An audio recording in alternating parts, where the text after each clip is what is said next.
Voici votre TVC Info du 28 septembre 2022.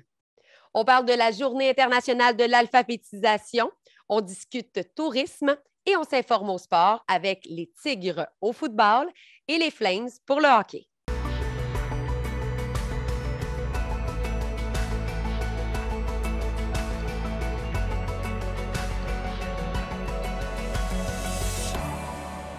En compagnie de Janie Bouladier, qui est formatrice et intervenante également en alphabétisation au Centre Alpha Papineau. Bonjour, Janie. Vous allez bien? Bonjour, oui, ça va très bien, et vous? Bien, ça va très bien aussi. Donc, j'aimerais ça qu'on revienne sur la Journée internationale en alphabétisation qui a eu lieu le 8 septembre dernier. Donc, du côté du Centre Alpha Papineau, vous avez organisé des activités. Comment ça s'est passé cette journée-là? Oui, effectivement, le 8 septembre, c'est la Journée internationale de l'alphabétisation populaire. Donc, ça va de soi que c'était une journée très spéciale pour nous, qu'on tenait à souligner. Et on a eu une série d'ateliers et d'activités au courant de toute la journée. On a débuté ça avec un kiosque d'information qui s'est tenu dans le stationnement du Tigre géant, qui est juste en face du centre. C'est notre directrice, Madame Titley, en fait, qui a animé ce kiosque-là avec un de nos participants. Et ça l'a quand même apporté là, plusieurs personnes là, à venir découvrir nos services, des gens qui ne nous connaissaient pas. Ça a apporté environ une vingtaine de personnes quand même qui sont venues visiter notre kiosque. Aussi, en simultané, on a eu un atelier conférence qui a été animé par TDAH et Troubles d'apprentissage Outaouais. Donc, c'est Martine Cahouette de troubles d'apprentissage et TDAH qui est venu animer l'atelier. Les gens de l'extérieur étaient aussi invités, donc on a eu des gens là, qui se sont greffés à notre groupe pour venir assister et c'était super intéressant, là, juste en passant. Donc, Martine nous a donné des trucs si on a des troubles d'apprentissage en tant qu'adulte, si on a un TDAH, elle nous a expliqué dans le fond comment ça fonctionnait. Quand on est aux prises avec un problème comme ça. Et c'est ça, elle nous a outillés. C'était vraiment super. Ensuite, on a eu la fameuse soupe à l'alphabet. Donc, c'est vraiment, comme on le dit, c'est vraiment la soupe avec les lettres d'alphabet à l'intérieur parce qu'on est très thématique, là, tu sais, on aime ça. Et on a suivi le repas aussi avec un dessert fait maison par nos apprenants. Donc, on a commandé sur Internet des moules à biscuits en forme de lettres d'alphabet. Et puis, on a vraiment servi comme dessert des biscuits en forme d'alphabet aussi. On était très, très thématique. Tout le monde a mis la main à la pâte, comme on dit. Oui, effectivement. Puis, en après-midi, on a suivi ça parce qu'à chaque année, la Journée internationale de l'alpha, elle a un thème et cette année, c'était la fracture numérique. Donc, on a eu un atelier sur la fracture numérique. On s'est dit que c'est bien beau aller s'informer, aller voir, disons, les statistiques, mais ça englobe souvent Montréal, les grandes villes comme Gatineau. Puis, on a fait un sondage parmi nos participants au centre à savoir s'ils vivaient une fracture numérique. Donc, la fracture numérique en tant que telle, en soi, c'est de ne pas avoir accès à Internet, de ne pas avoir accès à des appareils électroniques. C'est une coupure, dans le fond, qui est faite face au monde d'aujourd'hui parce que Oui. tout est informatisé maintenant. Donc, effectivement, en faisant le petit sondage, après qu'on ait expliqué ce que c'était la fracture numérique, on s'est rendu compte que notre petit groupe, là, je vous dirais que j'ai environ 20 participants là, maximum là, qu'on a fait le sondage. Puis qu'effectivement, à plusieurs niveaux, ici, dans Buckingham, oui, c'est réel là, comme situation, la fracture numérique. Donc, ça nous a permis de sensibiliser non seulement notre clientèle, mais les gens autour aussi que c'est un phénomène qui existe, qu'on soit peu alphabétisé ou pas. Et puis, vous avez également fait la promotion. C'était pour célébrer aussi la rentrée, mais tout au long de l'année, vous avez des ateliers. S'il y a des gens qui désirent peut-être s'inscrire à vos ateliers, j'imagine que c'est toujours possible de le faire. Oui, effectivement. Donc là, il y a la rentrée qui a eu lieu, mais il n'est pas trop tard pour s'inscrire. On est en inscription continue, que ce soit, donc là, on se dirige vers le mois d'octobre, peu importe dans l'année, c'est possible de venir s'inscrire. Ou il y a le programme Apprenant d'un jour aussi qui existe.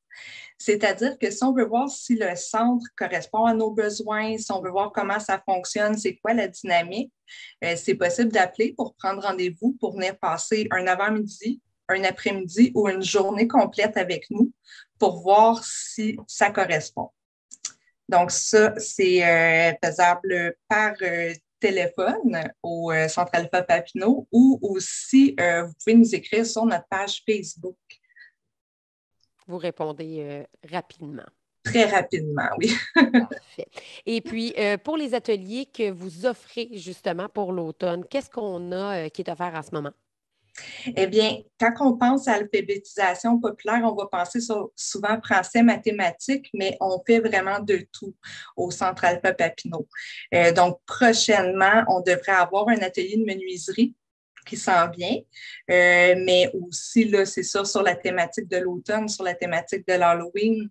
Donc, on va faire des ateliers d'histoire en lien avec justement des moments historiques qui se sont passés à l'automne.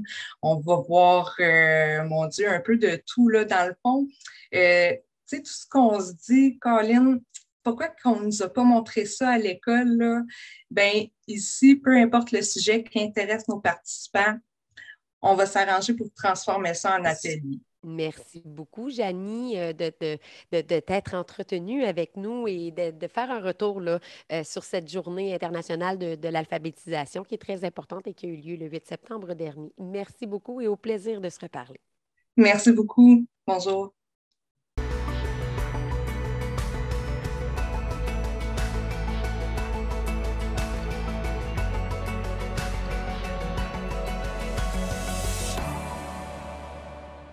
On discute maintenant tourisme avec Jessie Laflamme, qui est agente de communication à la MRC de Papineau. Bonjour, Jessie. Bonjour Audrey, ça va bien? Ça va bien, toi? Ben oui, certain. Contente d'être de retour parmi vous. Oui, exactement. Donc, c'est l'automne, c'est la rentrée. Les gens ont commencé là, le temps plus frisquet. Donc, cette semaine, ce que tu me proposes, c'est plein de spectacles. En fait, on a toute une gamme de spectacles différents qui vont être offerts à nous pour l'automne et ça se passe à l'intérieur. Alors, vraiment, là, des activités automnales. Explique-nous qu'est-ce qui s'offre à nous. Ben, en fait, il y en a plein. On a une super belle programmation. Ça commence à Buckingham, du côté de la salle des jardins du Carrefour culturel Estacade, où on propose c'est très intéressant, c'est des spectacles sous forme cabaret. Le premier va être le 13 octobre avec Geneviève Rassette qui vient présenter son troisième album qui s'appelle Satellite. Donc, 9 nouvelles chansons qu'elle va faire découvrir aux spectateurs dans une ambiance vraiment particulière, cabaret. 2 autres spectacles de ce même format est présenté là, au mois d'octobre, dont Mathieu Bérubé et Des Sourcils, qui est un groupe jazz manouche. On a aussi le lendemain de Geneviève Rassette, on s'en va dans un autre créneau totalement. On s'en va avec l'humoriste Jean-François Mercier, humoriste très connu qui roule sa bosse depuis plusieurs années. Cette fois-ci, ça sera vraiment dans le format salle parce qu'on attend quand même beaucoup de gens. Donc ça, c'est du côté de Buckingham. Mais on est chanceux aussi parce que depuis tout récemment, on a la salle des jardins aussi, mais du côté de l'école secondaire Louis-Joseph Papineau à Papineauville, qui vraiment a une super brochette d'invités, notamment en octobre. Ça commence avec Phil Roy le 8 octobre, humoriste quand même bien connu. La semaine suivante, Marjo, l'une autre que la rockeuse rock québécoise. Ensuite, Guy Nantel, très connu pour ses vox pop politiques. Hein? C'est en plus, en période électorale, ça va être terminé, mais pratiquement pas. Donc, le 22 octobre, et on a les deux frères le 5 novembre. Il y aura aussi Émile Bilodeau-Marimé. Et ça, c'est le restant de la programmation 2022, parce que la nouvelle programmation devrait être annoncée bientôt aussi pour la future année.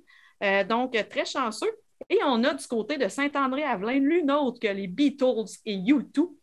On s'entend ici, ce sont les groupes hommages, mais quand même, pour les nostalgiques, ça peut être des très belles soirées. C'est du côté du pub Saint-André. Il y a aussi à cet endroit des micros ouverts, donc le vendredi 14 et 28. Les gens peuvent aller montrer leur savoir-faire, chanter, fouler les planches, Donc, se payer une petite traite, là, se sentir artiste le temps d'une soirée. Et en plus, on a les 5 à 7 musicaux au marché public de Ripon, les vendredis soirs, toujours des styles très différents. Et on a le Festival Western de Saint-André-Avelin qui propose en spectacle le 22 octobre, Les Deux Frères. Donc, vraiment, là, on est choyé. On a amplement le choix pour un spectacle là, qui devrait plaire à tout le monde. Là. Et parle-moi, on parle d'automne, ce qui veut dire Halloween. Halloween veut dire citrouille. Donc, le bal des citrouilles qui va être de retour du côté de Ripon. Oui, en fait, c'est une grosse tradition. Ça perdure depuis plusieurs années. Malheureusement, je n'ai pas toute la programmation encore, mais je sais que c'est le 8 octobre. Donc, déjà, du côté du marché public de Ripon, c'est toujours des beaux événements. On met les producteurs locaux à l'avant. C'est le temps, justement, d'aller chercher des citrouilles. Souvent, des activités pour les enfants aussi. Donc, date à retenir le 8 octobre pour le bal des citrouilles. Et cette même journée, mais pourquoi pas en profiter pour aller à Montpellier aussi, parce que en chemin, on arrête au parc des Montagnes Noires, visiter le Belvédère, la tour d'observation également, les feuilles. C'est toujours des beaux temps de l'année là, pour pratiquer un peu de plein air. Et à Montpellier, il y a une journée hommage à 2 bâtisseurs qui ont beaucoup travaillé sur le lac Croche, le pavillon du lac Croche, en fait, qui est un site récréo-touristique où on retrouve 14 km de sentiers, notamment. La fête de la pêche se tient là aussi, pêche en herbe en juin.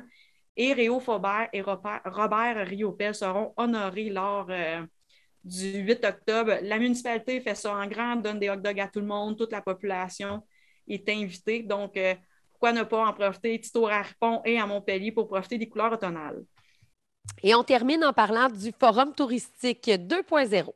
Oui, en fait, je prêche un peu pour ma paroisse. C'est un événement organisé par la MRC Papineau qui est fort important parce que chaque année, la MRC investit dans le tourisme. Et le plan d'action est échu, donc on avait un plan d'action qui allait jusqu'en 2021. On doit en faire un nouveau.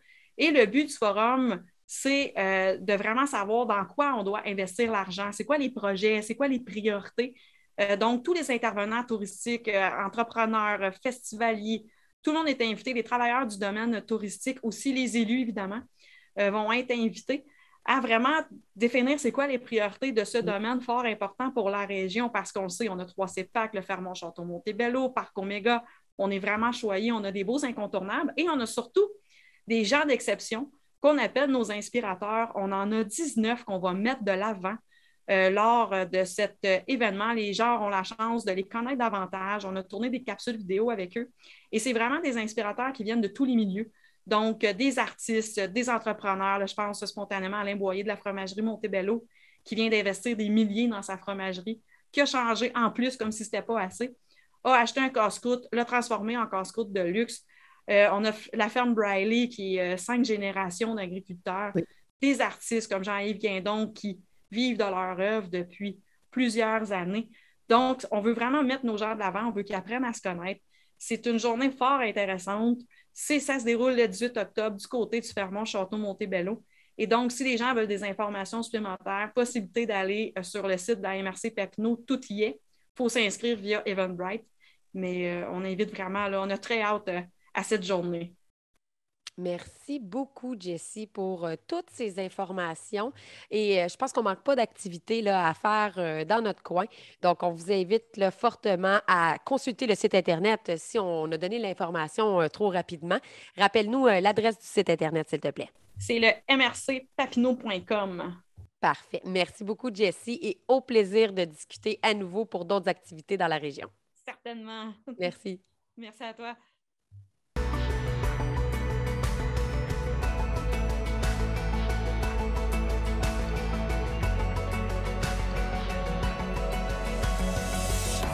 On discute maintenant avec l'entraîneur des Flames de Gatineau, François Cyr. Enchanté, Monsieur Cyr. Oui, apparemment. Bonjour, Audrey. On est en début de saison. Je voulais savoir, en fait, les gens, la population, on veut s'informer à savoir qu'est-ce qui se passe avec les Flames de Gatineau pour cette nouvelle saison. On sait qu'il y a eu des remaniements au niveau de la direction, au niveau des équipes au printemps passé. Donc, on voulait savoir là, comment ça se passait pour ce nouveau début de saison. Écoute, ça va super bien. C'est sûr que oui, il y a une nouvelle direction avec Carl Robillard qui a été nommé directeur général cet été et qui a vraiment été porté charge là, pour faire tous les changements nécessaires pour mettre les Flames de Gatineau, les remettre sur la map, qu'on peut dire, là, pour avoir un produit dont les gens peuvent être fiers de venir supporter. Je sais qu'on a entendu des petites rafales là, de l'an passé puis des années précédentes que ce n'était pas un produit de façon positive. Mais par contre, nous, on a tourné la page pas mal vite et on avance à grands pas pas mal rapidement, là. La saison a débuté le 9 septembre dernier. Donc, Mm. j'imagine, est-ce que vous êtes satisfait de l'équipe que vous avez en ce moment? Très satisfait. Puis écoute, je crois que c'est 18 nouveaux joueurs sur les 20 dans l'alignement partant. Donc, écoute, avec beaucoup de changements comme ça, il y a beaucoup de travail à faire sur côté entraîneur, mais aussi côté joueur pour apprendre à se connaître et tout ça. Mais non, écoute, avec le début de saison qu'on connaît en ce moment, on est très, très satisfait et on a hâte de voir là, où est-ce que les joueurs vont nous emporter dans les prochaines semaines. Et puis, comment ça s'est déroulé pour les dernières parties, là, en fait, pour les premières parties là, qui se sont déroulées dans les dernières semaines dernières? Est-ce on a été gagnant à chaque fois? Est-ce qu'on en a perdu? Faites-moi un petit récapitulatif. Oui, écoute, non, ça va bien. Écoute, c'est sûr qu'avec notre cérémonie d'ouverture à Buckingham, on aurait aimé ça la gagner, celle-là contre Côte-du-Sud, mais par contre, on l'a échappé un petit peu. Mais après, on a suivi ça avec une grosse victoire contre l'équipe puissante de Terrebonne, qui est censée être la meilleure équipe là, dans le circuit cette année, ou une des meilleures équipes. Et après, on a suivi ça avec 4 victoires de suite. Donc, nous, notre record en ce moment, c'est de 5-2, 5 victoires, 2 défaites, où ce qu'on a connu, on a subi notre dernière défaite le dimanche contre Princeville. Donc, qui est en fait la seule équipe qui n'a pas perdu encore. Donc, non, les joueurs, ça va très bien. Et l'équipe avance très rapidement là, d'un côté du positif. Parfait. Et puis, comment on voit le restant de la saison? Est-ce que vous avez des projets? Est-ce que vous voulez plancher sur des trucs en particulier? Est-ce qu'on invite la population à venir encourager les Flames de Gatineau? Oui, c'est sûr. Écoute, cette année, c'est sûr qu'on a une offensive pas mal explosive. On aime faire beaucoup de buts. Il faut travailler un petit peu sur le côté défensif, comme tous les entraîneurs font mentionner. Mais par contre, les joueurs, on est une équipe qui est très, très jeune, car nous, on aime faire le développement pour les acheminer au prochain niveau, que ce soit dans la Ligue junior majeure du Québec ou côté universitaire. Donc, c'est vraiment la vision de notre DG, de notre staff, là, de travailler avec ces gens-là et vraiment les développer pour leur prochain acheminement. Donc, c'est une équipe jeune, c'est une équipe rapide, c'est une équipe avec beaucoup de caractère. Puis, comme je vous dis, dans les 7 prochains matchs, dans les 7 premiers matchs, on a commencé à se connaître un petit peu. Et le caractère de l'équipe, c'est vraiment la force en ce moment. C'est un groupe qui ne lâche pas. Comme exemple, on perdait vendredi soir, on perdait 3-0 contre Laval et on est revenu, on était capable de remonter et de gagner ce match-là. Et puis, au niveau des joueurs, est-ce que vous sentez qu'il y a vraiment un engouement? Parce qu'on sait que la saison dernière en a été encore une qui a été écourtée ou bout. Donc, cette année-là, c'est comme si on repartait comme avant, hein. Comment l'équipe sent ça? J'imagine qu'il doit y avoir. On tombe dans un autre monde, là. Comme vous le dites, la foule est au rendez-vous. Effectivement, on s'en rend compte beaucoup, là. On dirait que les gens n'ont pas été dans les arénas depuis longtemps. Il y a foule. Non, c'est sûr. Ben, c'est sûr, avec un nouveau groupe, nous autres, la qualité de joueurs qu'on a rentré, c'était non seulement des bons joueurs de hockey, mais des joueurs de caractère qu'on voulait travailler avec et des bons jeunes hommes. C'est ça qu'on voulait. Je crois qu'on est rendu à 9 joueurs en pension. Donc, oui, on a des joueurs de la région qui ont évolué du midget 3 de l'Intrépide de Gatineau, qui ont soit joué quelques saisons avec les Olympiques de Gatineau aussi. Mais par contre, on a aussi été capable d'aller faire le recrutement là, de joueurs à l'extérieur. On a des joueurs des États-Unis, on a des joueurs de Sault-Sainte-Marie, Ontario, on a des joueurs d'Ottawa. Donc, c'est vraiment des nouveaux joueurs que les gens n'ont peut-être jamais entendu parler, mais par contre, des joueurs là, qui ont beaucoup de potentiel et qui veulent venir faire partie des Flames de Gatineau et de représenter l'équipe là, d'une façon professionnelle. Merci beaucoup pour toutes ces informations. Et si on veut suivre les Flames, prochaine partie qui a lieu à Buckingham, ça va avoir lieu quand? Oui, je crois que c'est le 26 octobre ou le 24. Malheureusement, les 4 prochains matchs, on est sur la route, mais pas la semaine prochaine, pas la semaine, peut-être en 3 fins de semaine. Je crois, je crois que c'est le 24 octobre. Donc, on va pouvoir aller les à Buckingham. encourager. Oui, c'est ça. À l'aréna de Buckingham. Mais merci beaucoup. Puis, on se tient informé là, au courant de la saison. Là, on va essayer de donner des nouvelles là, régulièrement des Flames de Gatineau. Merci beaucoup, M. Cyr. Ben, c'est moi qui vous remercie. Bonne journée.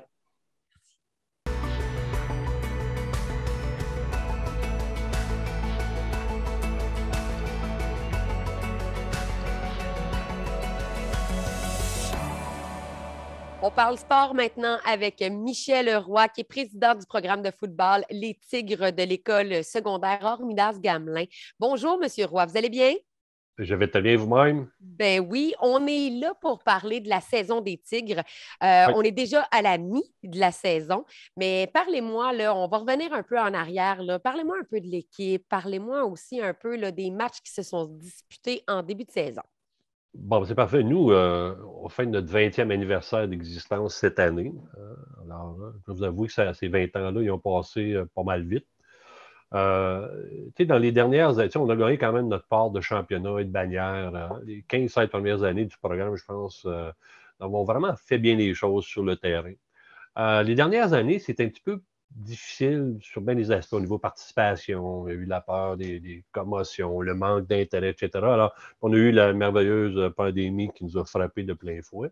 Oui. Alors, c'était des 2-3 années particulièrement difficiles. Par contre, au printemps, on dirait que les nuages sont partis, puis le monde a repris le goût à faire de l'activité. Donner un exemple, les juvéniles qui sont nos plus vieux, on avait 37 joueurs, dont 21 qui n'avaient jamais ou peu joué au football de leur vie, qui est quand même un exploit. D'habitude, on a 2-3. 21, c'était énorme. Notre cadet était plein, même notre Atome Benjamin, participation, même on a dû refuser certains jeunes cette semaine. Alors, ils ont vraiment repris le goût, puis nous aussi, comme coach, on a fait beaucoup de changements au printemps au niveau personnel, structurel, etc. Puis, on a beaucoup de plaisir à faire ça, puis ça commence à bien paraître sur le terrain. Nous autres, comme on veut revenir à l'époque, nous étions dominants sur et à l'extérieur du terrain. Comme on a mentionné tantôt, on a eu un très gros camp printanier. Ça fait 2 ans qu'on n'avait pas eu de camp printanier. C'est énorme pour nous.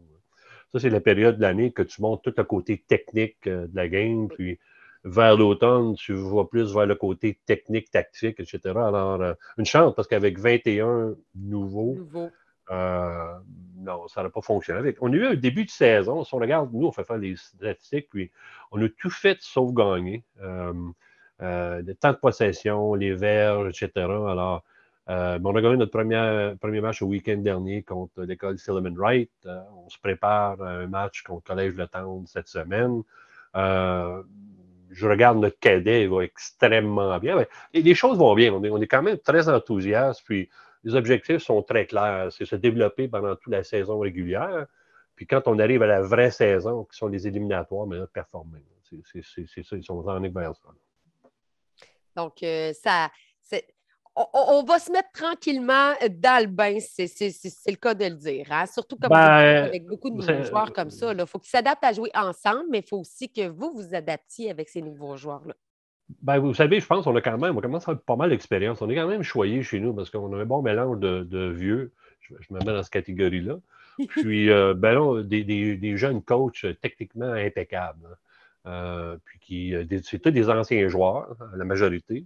Alors, c'est le fun de revoir ces petits bonhommes-là revenir puis redonner au programme. On met beaucoup de travail dans la planification. On a même embauché un coach pour nous coacher il y a quelques années, puis on travaille encore régulièrement. Je pense que comme programme, on essaye de bien faire les choses. Puis on y va étape par étape. Je pense que la clé, c'est de s'améliorer pratique après pratique, match après match, puis se qualifier pour les éliminatoires. Puis ensuite, là, c'est la vraie game qui commence. Puis, comme c'est là, comme dit, nous, il reste le juvénile, le plus vieux, il nous reste 3 matchs en saison régulière, le cadet aussi. Puis, on se prépare bien, on pratique fort, on travaille fort. Puis, par expérience, on a le talent pour aller quand même assez loin. Si on peut juste tout mettre ça ensemble, les choses vont bien aller. Ça devrait être bien. Et puis, si on parle aussi, là, vous m'avez parlé hors des ondes, de la mixité des équipes, dans le fond. Donc, maintenant, vous avez certaines filles qui font partie des équipes. Oui, nous, on a toujours, même depuis le début de l'existence des Tigres, je me souviens, à l'année 1, nous avions une jeune femme qui était techniquement, écoute, je vais dire les vraies choses, au niveau technique, nos filles étaient vraiment supérieures aux gars. C'est quand on arrivait au niveau contact, c'est là un peu que ça se gâtait. On a toujours quand même, comme programme, fait beaucoup d'efforts pour inclure nos filles, puis leur donner une chance, puis les traiter de façon égale avec nos gars. Puis, vous savez, ça n'a pas toujours été un succès. Il allait super bien dans les équipes plus jeunes. Quand on arrivait à les plus vieux, ça ne marchait pas. Sauf cette année, dont 3 filles à l'intérieur de notre équipe juvénile. Puis, il y en a une, c'est une machine. Là. C'est vraiment le coup de cœur de l'année. Elle a amené le girl power à un autre niveau. Mais elle est sharp, puis elle travaille bien, elle est partante. Elle donne des leçons de football à plusieurs petits gars dans la ligue. Nous avons un autre qui travaille à la défensive. Elle n'a pas trop joué au début, mais elle travaille fort. Puis, le dernier match, elle n'a pas débarqué. Puis l'autre, elle travaille. Puis, comme je dis tantôt, on ne fait pas de traitement préférentiel. Je pense qu'on les respecte assez pour lui donner un traitement égal avec nos gars. Mais encore là, ça apporte différentes dynamiques à l'intérieur d'un programme. Il y a certaines parties qu'on avait peut-être moins figurées, mais écoute, on s'adapte. Puis, comme c'est là, ça va très bien. Mais je vous remercie beaucoup, M. Roy, pour ce résumé de début de saison, là, en fait, là, pour les Tigres. Et puis, on souhaite bon succès. On souhaite plusieurs victoires d'affilée pour les prochaines semaines. Et puis, j'espère aussi vous reparler là, pour avoir encore des nouvelles des Tigres. J'espère qu'on va se parler quand on va avoir bien fait par un éliminatoire, puis qu'on a bien performé, puis on a peut-être un autre champion. Bien, comptez sur nous, ça va nous faire plaisir. Je vous remercie. Merci. Au revoir. Passez une super journée. Bye bye. Voilà ce qui complète le TVC Info pour cette semaine et on vous souhaite une excellente semaine.